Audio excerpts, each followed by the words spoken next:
Sou professor Cristiano, mestre em genética toxicológica, atualmente trabalhando na escola Dr. José Marcondes de Matos. Nesta unidade escolar, estamos desenvolvendo, juntamente com os nossos alunos do ensino médio, um projeto de aquaponia. A aquaponia, atualmente, ela vem se destacando por ser uma tecnologia inovadora, principalmente na questão da economia dos recursos hídricos. Como sabemos, os recursos hídricos estão bastante escassos nos últimos anos. Portanto, a aquaponia vem de encontro com essa necessidade que temos a cada dia de economia de água na produção de alimentos.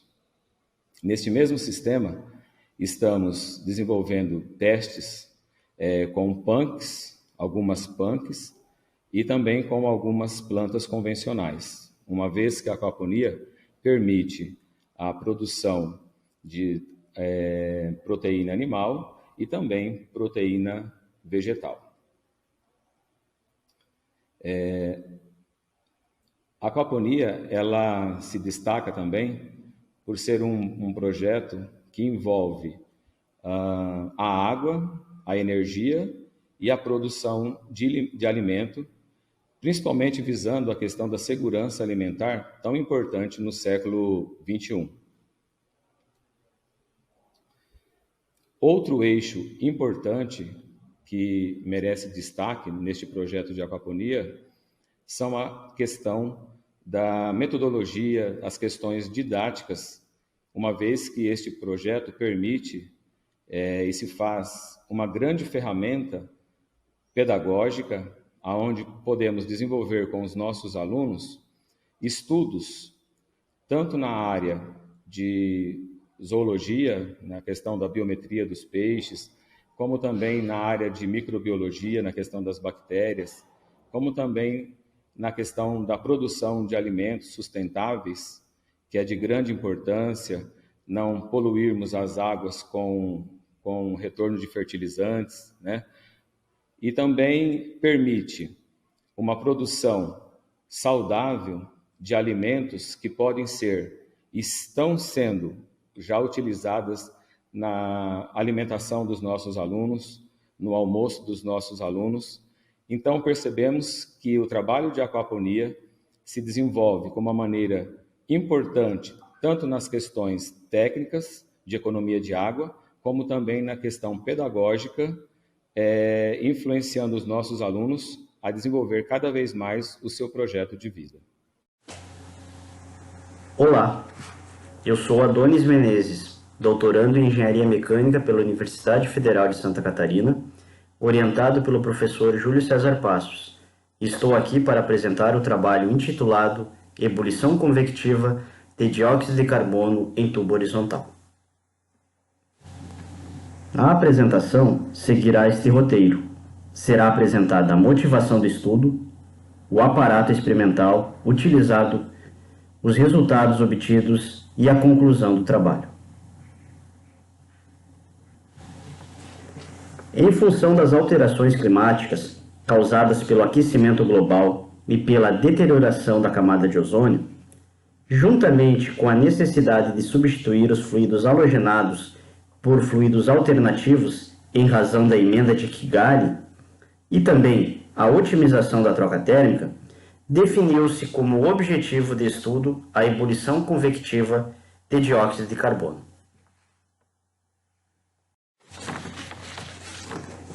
Para realizar este estudo, foi construída uma bancada de escoamento de dióxido de carbono com mudança de fase, possuindo controle e medição de vazão, pressão, fluxo de calor e temperatura. Uma imagem da bancada é apresentada a seguir. Tal aparato está montado no laboratório Boiling, na Universidade Federal de Santa Catarina. Após analisar o processo de transferência de calor, com geração volumétrica de calor uniforme, pois o aquecimento do tubo de aço inoxidável de 4,57 mm de diâmetro interno ocorreu por efeito Joule, foi estimada a temperatura interna da parede e calculado o coeficiente de transferência de calor, sendo que o resultado é apresentado neste slide, onde o eixo das abscissas representa o título de vapor e o eixo das ordenadas o coeficiente de transferência de calor, sendo que o padrão de escoamento foi mantido abaixo do dryout. Comparando-se estes resultados com os do R410A para a mesma temperatura, conclui-se que o dióxido de carbono pode substituir o R410A com resultados similares de troca térmica e com redução significativa no impacto ambiental. Os autores agradecem à Petrobras e à ANEEL pelo apoio financeiro.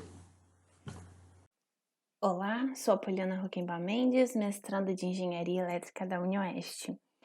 Eu vou apresentar rapidamente meu trabalho intitulado Estudo e Modelagem de Filtros de Potência Passivo para a Mitigação das Distorções Harmônicas nos Serviços Ancilares de uma Usina Termoelétrica. A partir da década de 90, a qualidade de energia elétrica começou a ser padronizada e algumas normas internacionais foram criadas, entre elas a I3E 519, que aborda o assunto de harmônicas no sistema elétrico de potência. Os filtros de potência, hoje em dia, são a maneira mais adequada para mitigar esse tipo de distúrbio elétrico, porque ele corrige as alterações de corrente e tensão em diversas frequências harmônicas. A presença da distorção harmônica na rede elétrica, em casos extremos, pode causar a parada de uma planta geradora de energia. Essa pesquisa visa analisar o desempenho de filtros de potência a fim de mitigar distúrbios da forma de onda de corrente no precipitador eletrostático de uma usina termoelétrica. A correção deste distúrbio tende a aumentar a qualidade e confiabilidade da energia elétrica, bem como reduzir os prejuízos e perdas oriundos desses distúrbios. Após analisar os dados de distorção harmônica individual de corrente, notou-se que as harmônicas de ordem 2, 4 e 8 estavam em desacordo com a norma. O filtro passivo shunt sintonizado foi escolhido como topologia porque ele é um filtro amplamente utilizado em harmônicas de maiores amplitudes no espectro, que normalmente correspondem às harmônicas de baixa ordem. Além disso, ele é um filtro que possui baixa complexidade e baixo custo de projeto, e ele também é capaz de corrigir o fator de potência. O filtro de ordem 8 inseria mais ruído no sistema do que mitigava. Por este motivo, o cenário ideal escolhido foi com a inserção apenas dos filtros de ordem 2 e 4. Nesse gráfico em verde, podemos ver a distorção harmônica individual de corrente do sistema original, e em azul, a distorção harmônica individual de corrente do sistema com a inserção dos filtros de ordem 2 e 4. Apesar de apresentar um resultado satisfatório para a distorção harmônica total de corrente, a distorção harmônica individual de corrente na ordem 2 ainda está acima do limite permitido pela norma, que é de 2,5%. Com a inserção desses filtros de ordem 2 e 4, a forma de onda melhorou significativamente, mas ela ainda apresenta algumas distorções. Apesar do fator de deslocamento do sistema ser bom, o fator de potência era baixo. O fator de potência do sistema original era de 0,11. Com a inserção dos filtros, o fator de potência passou a ser 0,33, que ainda não é satisfatório. Então, é possível sim melhorar a mitigação de harmônicas neste ponto, e por esse motivo topologias mais complexas de filtros serão testadas. Obrigada pela atenção. Olá pessoal, sou a Vivian, estou aqui para apresentar o trabalho Estudo de Visibilidade do Sistema de Transmissão de Energia, Análise de Intervenção na Paisagem da Coxilha Rica. Esse trabalho tem como problemática o caminho das tropas, que são estruturas remanescentes de importantes vias terrestres construídas e utilizadas durante o Brasil colônia, e a região da Coxilha Rica, em Santa Catarina, ela possui muitos desses remanescentes, né? E também tem um grande potencial hidrológico, que na década de 2000 muitas empresas buscaram construir PCH nos muitos rios existentes na região. Como forma de preservar o ambiente cênico, devido ao grande potencial turístico e paisagístico, o IPHAN solicitou aos empreendedores, entre eles a Eletrosul, estudos de paisagem a fim de minimizar os impactos advindos da inserção de sistemas de transmissão. Essa é a região da Coxilha Rica, a gente pode observar no mapa. O objetivo desse trabalho é apresentar o método utilizado para gerar poligonais de visibilidade a partir dos elementos históricos da região da Coxilha Rica, as fazendas históricas e os caminhos das tropas, visando eliminar ou minimizar o impacto visual sobre o ambiente cênico devido à inserção desses sistemas elétricos. E o método consistiu em mapear poligonais de visibilidade, levando em consideração a acuidade visual humana, a partir desses pontos definidos como principais, e realizar as análises espaciais. E essas análises que foram realizadas através de cruzamento de níveis de informação, foi possível classificar e definir esse grau de visibilidade da poligonal total, projetar os sistemas e fornecer ao IFAM subsídios para definir os melhores locais para realizar intervenções de forma a preservar esse ambiente. Aqui a gente pode perceber os corredores das taipas, que são os lugares onde as pessoas costumam visitar para poder visualizar essa região, uma região bastante potencial turístico. Os resultados, a gente gerou vários mapas, um para cada característica desses elementos históricos, e a partir do cruzamento desses mapas foram gerados pesos, e a partir deles a gente pode perceber que foram projetados sistemas nessas linhas em branco e em azul, que a partir dos elementos históricos as pessoas podem visualizando e, de acordo com a cor, conforme vai ficando mais escuro, o impacto visual é maior ou é menor. O que a gente considera no final? Que a gente atingiu o objetivo, foi demonstrado um método, todo o embasamento utilizado, foi realizada a avaliação de qualidade e o método se tornou relevante a partir da definição de uma distância limite para gerar essas análises dos produtos cartográficos, utilizando a acuidade visual humana como referência.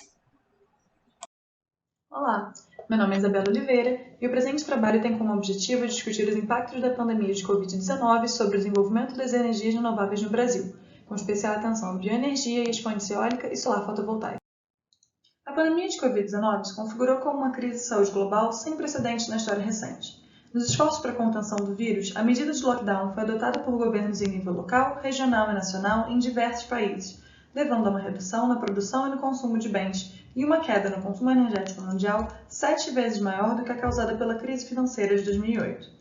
Nesse cenário, incentivos governamentais têm sido direcionados aos esforços de contenção da pandemia, enquanto a paralisação dos setores não essenciais da indústria levou ao rompimento da cadeia de suprimentos de projetos de implementação de energias renováveis. Assim, embora o desenvolvimento de infraestrutura baseada em energias renováveis tenha potencial para solucionar os desafios econômicos impostos pela pandemia, a ausência de incentivos governamentais pode gerar impactos negativos severos sobre o seu desenvolvimento presente e futuro. Até a década dos anos 2000, o Brasil baseou o desenvolvimento do seu sistema elétrico majoritariamente na hidro e na termoeletricidade. Nos últimos anos, entretanto, vem acontecendo uma diminuição na utilização da infraestrutura de geração hidrelétrica motivada pelas crises hídricas. No ano de 2020, o consumo final energético recuou em 2% em relação ao ano anterior, com o setor de transporte sendo um dos mais impactados e o setor elétrico no Brasil reduzindo em 1%. Como consequência dessa redução, o governo definiu, através da Portaria Ministerial número 134, que os leilões regulados de geração e transmissão seriam postergados. Além disso, a emissão de debêntures de infraestrutura incentivadas no ano de 2020 foram 44,83% menores do que no ano anterior, mostrando uma redução nos incentivos nesse setor.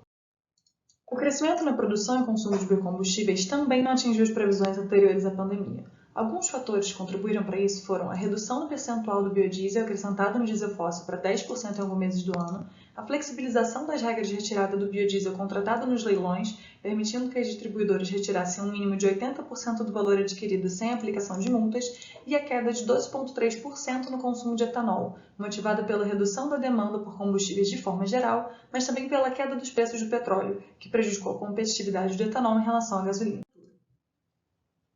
Apesar dos desafios trazidos pela pandemia, em 2020, a geração de energia eólica e solar cresceu, e o biodiesel foi o único combustível cujo consumo não decresceu no Brasil. No entanto, reduções dos investimentos estatais na expansão da geração e transmissão no setor elétrico e no percentual do biodiesel acrescentado no diesel fóssil, combinados à queda do consumo de etanol, evidenciam a possibilidade da desaceleração do crescimento das fontes renováveis de energia não convencionais no Brasil, como consequência da pandemia e das estratégias de enfrentamento adotadas. Obrigada.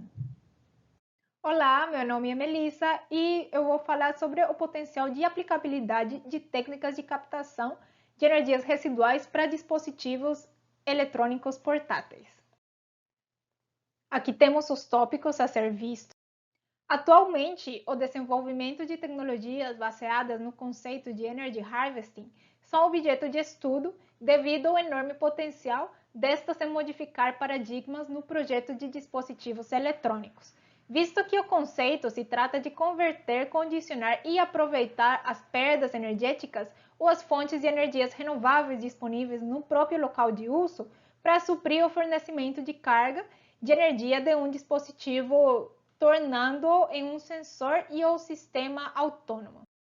Um sistema típico de colheita de energia é formado por 4 componentes: a fonte de energia, um transdutor, um circuito condicionador de energia, que garantem que a energia gerada seja capaz de alimentar o quarto componente, o qual seria a nossa carga.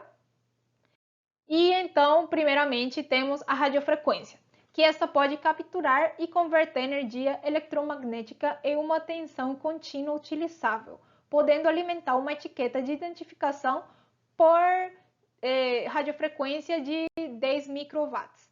Estas tags são usadas com mais frequência em aplicações de menor escala, como em controle de acesso ou crachás. A piezoeletricidade produz uma diferença de potencial a partir de vibrações mecânicas em um certo material. Essa conversão tem um bom resultado se as vibrações são periódicas e com uma boa frequência, o qual consegue uma saída típica de potência de 1 mW. Existem placas que são colocadas no chão e, ao ser pisadas, essas placas produzem uma pequena quantidade de energia. Também piezoelétricos são utilizados como captadores de som e uma maneira de carregar marca-passos é usando o próprio músculo do coração para alimentar um gerador. A termoeletricidade é utilizada para converter gradiente de temperatura diretamente em energia elétrica, capaz de gerar uma potência de 10 mW. Existem dispositivos termoelétricos flexíveis capazes de gerar energia em contato com peles humanas. Por fim, tem-se o acoplamento magnético, que pela tensão induzida pode alimentar até 10 watts com uma série de aplicações, como por exemplo domótica, sensores autônomos, smartphone e até tablet. As aplicações de Energy Harvesting estão prestes a se expandir rapidamente. Alguns aplicativos estão em desenvolvimento e demonstrarão como a colheita de energia é prática, eficiente, econômica e limpa. Muito obrigada!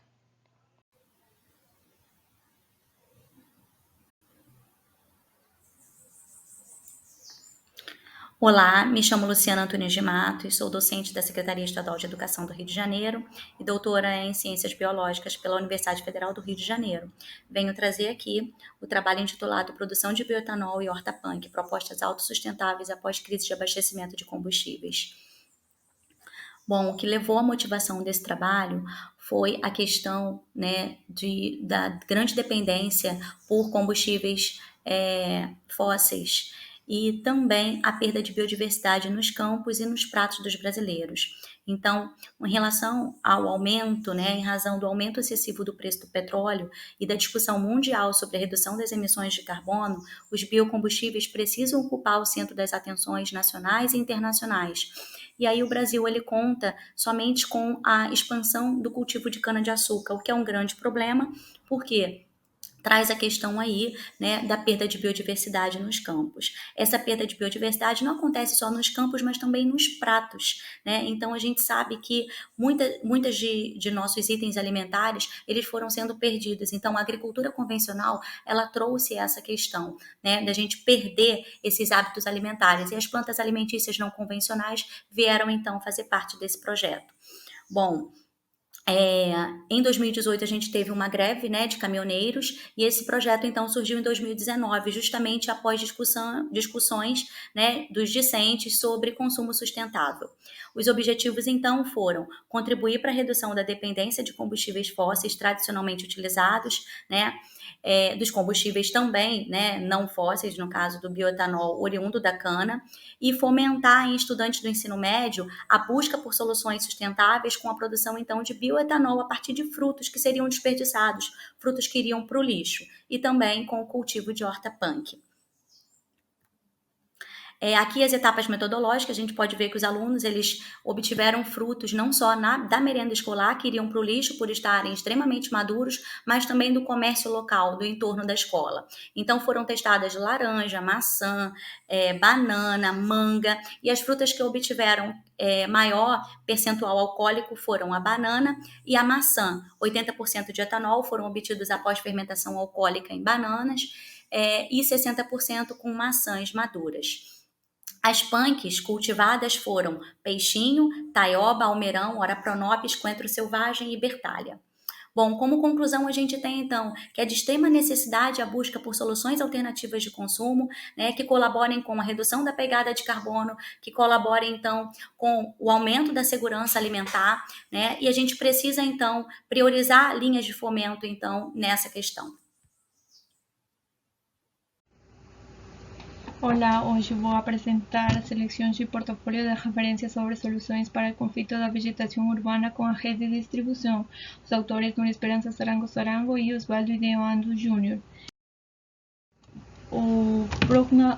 Para obter o portfólio bibliográfico se usou o método PROCNAU-C, o qual tem por objetivo ter um portfólio relevante ao tema, identificando de forma eficiente e estruturada os artigos científicos. Para isto, para obter o portfólio, que foram conformado por 22 artigos, se usou duas bases de dados, Scopus Web of Science, e se aplicou alguns filtros.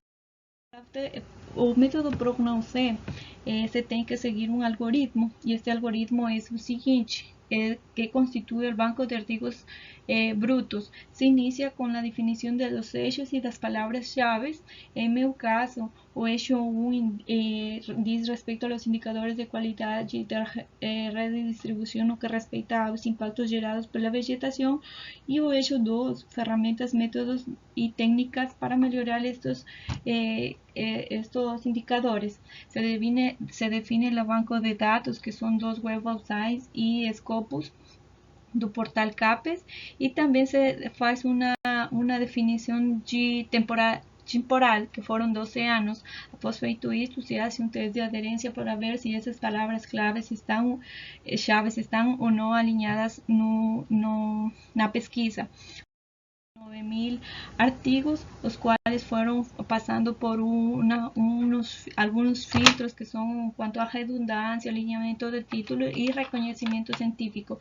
Este filtro é o mais importante, já que se define quais são os artigos que vão a constituir o repositório KIP. Após feito isto, se faz outro filtro com respeito à leitura de resumo, e se obtém o repositório. E depois após feito isso, se obtém os artigos, se lê para ver se faz a leitura para ver se esses estão ou não alinhados ao tema de pesquisa, e passam a conformar o repositório, o portfólio bibliográfico.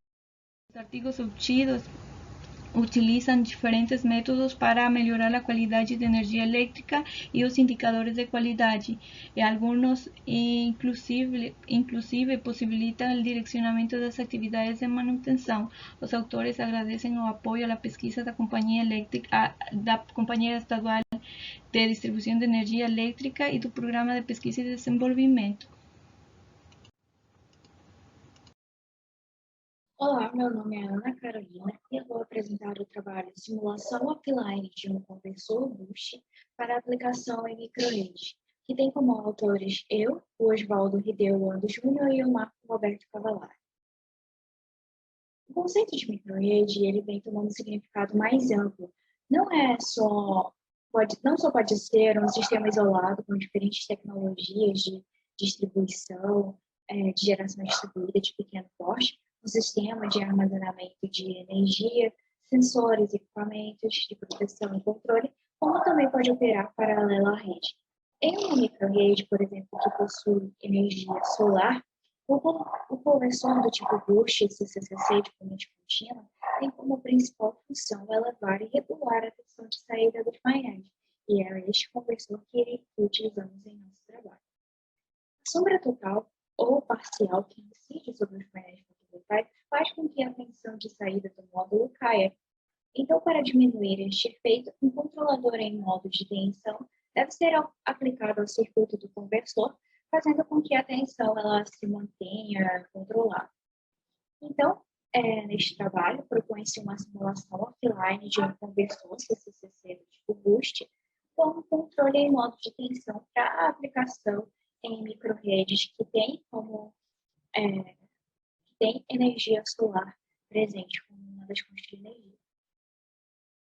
Na simulação, nós temos o parâmetro do módulo utilizado e também os conversores, o conversor Boost, o circuito básico do conversor, e o controlador proporcional integral que foi simulado atuando no conversor, no qual foi colocada uma tensão de referência de 45 volts.